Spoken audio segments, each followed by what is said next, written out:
राम राम जी। आत्म मंथन में आपका स्वागत है।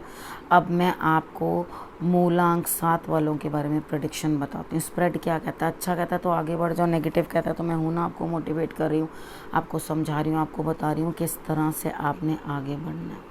ठीक है, अब आपने करना क्या है, आपने सबसे पहले जो है ये समझ लेना है कि मैंने क्या क्या करना है। इसमें से मैं आपको उपाय बताती हूँ, मित्र शत्रुओं कैसे हैंडल करना है वो भी बताती हूँ आपको, और उसके बाद आपको मैं ये भी बताती हूँ कि आपको गुरु मंत्र को कैसे फॉलो करना है। क्या गुरु मंत्र, गुरु आपको क्या इसके अंदर आदेश दे रहे हैं, गुरु का आदेश भी आपको पता चल रहा है, आप गुरु के आदेश को भी समझ रहे हो और उसके बाद जो है चीज़ों को भी अच्छे से समझते हुए दिखाई देते हो। अब आपने करना क्या है, जो मैं आपको बताती हूँ वो कर लेना है। अब तो आपको लक्की विनर भी चुना जाता है। आपने करना क्या, सिर्फ सब्सक्राइब करना है, कमेंट्स देने हैं, उसमें देरी कितनी लगती है, कमेंट्स देने हैं, और उसके बाद आपने अपने जो है क्वेश्चन को लिख देना है। ठीक है, हो सकता है अगले हफ्ते वो लक्की विनर आप ही हो। आपने उस क्वेश्चन को लिखना है और उसके बाद आपने क्या करना है कि आपने सिर्फ अपना मूलांक लिखना है और उसके बाद क्वेश्चन को वहाँ पे लिख देना। आपने ये नहीं पूछना कि मुझे ये जॉब मिलेगी या नहीं मिलेगी, आपने पूछना ये जॉब मुझे मिलेगी। ठीक है, तभी उसका जो है आंसर अप्रोप्रिएट आएगा, नहीं तो वो नहीं का आंसर देंगे कि हाँ का आंसर देंगे, कार्ड्स खुद भी कंफ्यूज हो जाते हैं। ठीक है, तो यहाँ पर आपको मैंने समझा दिया कि आपको करना ही क्या, बस वैसे ही आपने फॉलो कर लेना है। हो सकता है अगले लकी विनर आप ही हो। ठीक है, यहाँ पर आपके लिए मैं प्रेडिक्शन शुरू करती हूँ संडे से। संडे वाले दिन लगता है आपका जो हार्ड वर्क है वो अब पे करता हुआ दिखाई दे रहा है, यानी कि काफ़ी आपने हार्ड वर्क किया है, स्ट्रगल किया है, काफ़ी अब रिज़ल्ट मिल रहा है और आप कह सकते हो मैंने इतनी मुश्किलों के बाद ये अचीव किया है। ठीक है, और सब लोग आपका साथ भी देंगे, ऐसी कोई बात नहीं है कि वो आपका साथ नहीं देंगे। अब हम बात कर लेते हैं मंडे की। मंडे वाले दिन मुझे ऐसा लगता है यहाँ आपकी जो सिचुएशन है वो इस तरह की होती हुई दिखाई देती है कि आपके लिए सब जो है, यानी कि हर चीज़ आपको परिवार में खुशियाँ ही देगी। आपका परिवार आपके पास होगा, हर चीज़ आपके पास होगी और आपको इस तरह से लगेगा कि सब चीज़ें जो हैं मेरे आसपास ही हैं, सभी खुशियाँ जो हैं प्राप्त है, मेरा परिवार जो है संपूर्ण है। अपने इमोशंस को अंदर से जो है आप कंट्रोल करने की कोशिश करोगे तो ये एक बहुत अच्छी चीज़ है, जो आप अपने आप को कंट्रोल कर रहे हो और सही रास्ते पे चलने की कोशिश कर रहे हो। सही मायने में मैं बताऊं, जब हम सारे अपने चक्रों को समझना शुरू कर देते हैं, उन पर काम करना शुरू कर देते हैं, तो बहुत सारी चीज़ें हमें समझ आ जाती हैं जो बाकी लोगों को समझ में नहीं आती।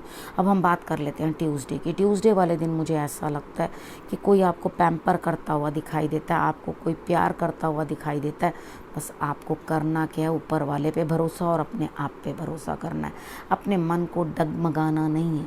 ठीक है, अब बात कर लेते हैं वेडनेसडे वाले दिन की। यहाँ पे आपने जिस चीज़ के ऊपर भी काम किया है, ठीक है, उसके अंदर ग्रोथ होती हुई दिखाई देती है, लेकिन आपने बिल्कुल जहाँ धार चल रही है, नदी की धारा चल रही है, उसके अगेंस्ट नहीं आपने फ्लो करना। जिस तरफ को रुख है हवा का, बस उस तरफ चले जाओ।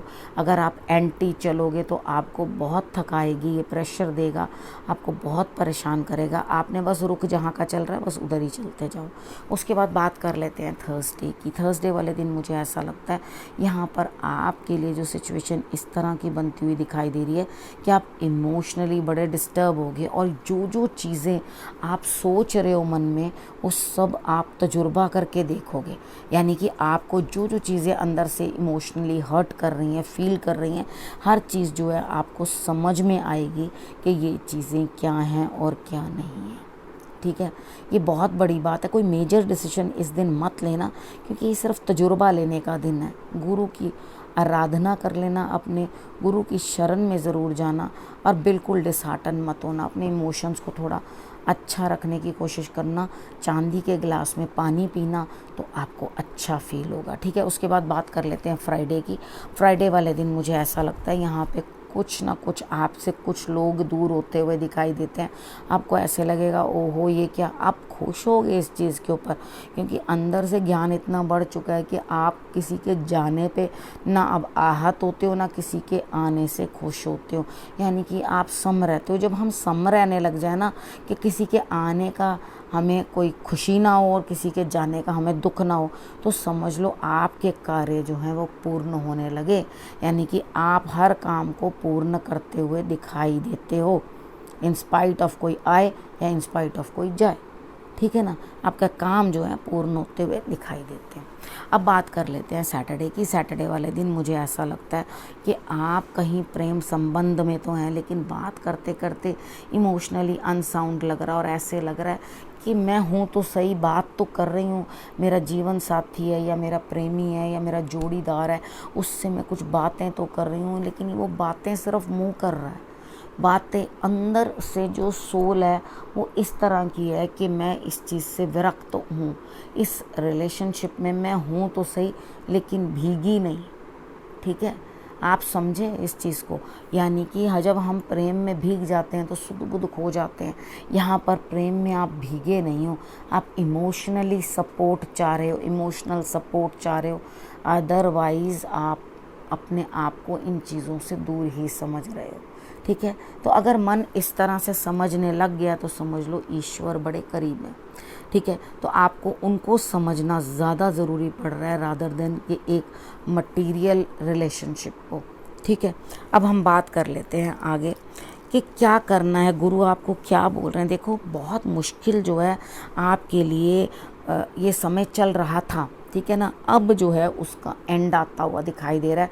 आपने जो मुश्किलें, चाहे करियर में, चाहे फैमिली में, चाहे इमोशनल, कहीं पर भी इमोशनल सेटबैक में भी आपने जो हैं ये चीज़ें देखी हैं, तो आप उस चीज़ से अगर हटते हुए दिखाई देते हो तो आपको इस तरह से फील होगा कि शुक्र है परमात्मा, मेरी जान छूटी। अब आपने अपनी ड्यूटीज़ कैसे परफॉर्म करनी है, अब आपने अपनी ड्यूटीज़ ऐसे परफॉर्म करनी है कि जैसे हम ईश्वर के, जैसे जो एक मंदिर का पुजारी है। ठीक है, इसको मैं इस तरह से आपको समझा देती हूँ, अच्छे से समझ आएगा। ठीक है, वो क्या करता है, उसको सैलरी दी जाती है कि आपने नहलाना है, आपने कपड़े बदलने हैं, आपने सब कुछ करना है, आपने भोग लगवाना है, आपने उनको शयन कराना है, अब आपने जगाना है ईश्वर को, यानी कि वन टू ऑल ईश्वर की पूरी सेवा के लिए उनको सैलरी दी जाती है। ठीक है, लेकिन यहाँ पर क्या करते हैं वो लोग, अपना ईश्वर के कर्म को ही जो है सब कुछ समझते हैं, लेकिन आपको सैलरी नहीं दी जाती। वो तो इसलिए कर रहे हैं कि उनको सैलरी दी जाती है। भाव भी है, सैलरी भी है, दोनों चीज़ें हैं, लेकिन जो भाव आपके मन में होगा ना उस कार्य को करने के लिए, या वो सेवा अगर आपको मिल जाए, तो जितना ब्लेस्ड आप अपने आप को समझोगे ना उतना वो नहीं समझेंगे। इन दोनों चीज़ों के अंदर ज़मीन आसमान का फ़र्क होता है। ठीक है, अब आप समझ गए होगे कि मैं आपको क्या समझाना चाहती हूँ। तो उसी भाव से कुछ गुरु के लिए समर्पण, ठीक है, कुछ अपने ईश्वर के लिए समर्पण, कुछ सेवा। ठीक है, कोई भी सेवा पकड़ लो, खाने की सेवा, जोड़ों की सेवा, सफाई करने की सेवा, जो सेवा आपको अच्छी लगे वो जाके अपनी तरफ से अर्पण कर दो, तो ईश्वर आपके ऊपर ज़रूर कृपा करेंगे, क्योंकि सबसे अच्छा जो है आपको परिणाम मिलता है ईश्वर की सेवा करने का। ठीक है, तो आप जब उनकी सेवा करते हो या उनके बनाए हुए जीवों की सेवा करते हो, वो ही सच्ची सेवा है, ये वो कहते हैं। ठीक है, ये ईश्वर खुद अपने मुख से कहते हैं। वही सेवा अच्छी जो उनकी भी हुई और उसके साथ उनके बंदों की भी हुई, उन्हीं में आपको रब दिखता है, तो बहुत अच्छी बात है। ठीक है, इस विषय को भी यहीं करती हूँ समाप्त। करना क्या है, आपने रखना है अपने और अपनों का बहुत अच्छे से ध्यान, और अगले हफ्ते मेरे आने का करना इंतज़ार। तब तक के लिए नमस्कार।